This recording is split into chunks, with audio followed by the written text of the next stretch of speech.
இன்னைக்கு சாப்பிட்ட ஃபுட்டுக்கும் டயட்டுக்கும் எந்த சம்மந்தமும் இல்ல. Welcome to day 129. இன்னைக்கு பிரியாணி சாப்பிடணும்னு ஆசையா இருந்துச்சு. கூட ஃப்ரெண்ட்ஸும் இருந்தாங்க. அதனால போர்ஷன் கண்ட்ரோல்ல சாப்பிட்றலான்னு ஒரு பிரியாணியும், ஆப்கானி தந்தூரி சிக்கன் ஹாஃபும் ஆர்டர் பண்ணேன். ஃப்ரெண்டோட ஹாஸ்டல்ல இருந்து புளிசாதம் கொண்டு வர சொன்னேன். அவன் புளிசாதமும் பீட்ரூட் கூட்டும் எடுத்துட்டு வந்தான். அதை ஷேர் பண்ணி 3 பேரும் சாப்பிட்டோம்.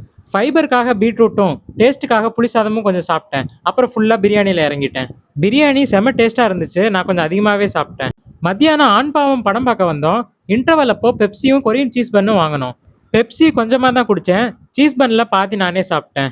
படம் முடிஞ்சு ஒரு கஃபே போனோம். ஃப்ரெண்ட்ஸ் எல்லாம் ஜூஸ், பிரெட் ஆம்லெட்னு சாப்பிட்டுட்டு இருந்தாங்க. நான் ஆல்ரெடி நிறைய சாப்பிட்டேன்னு சொல்லிட்டு ஒரு டீ மட்டும் குடிச்சேன். நைட்டு ஃப்ரெண்டு ஊருக்கு பஸ் ஏத்தி விட பஸ் ஸ்டாப் போயிருந்தோம். அங்க இருந்த டீ கடையில பஜ்ஜி போண்டாலாம் ஃப்ரெண்ட்ஸ் சாப்பிட்டாங்க.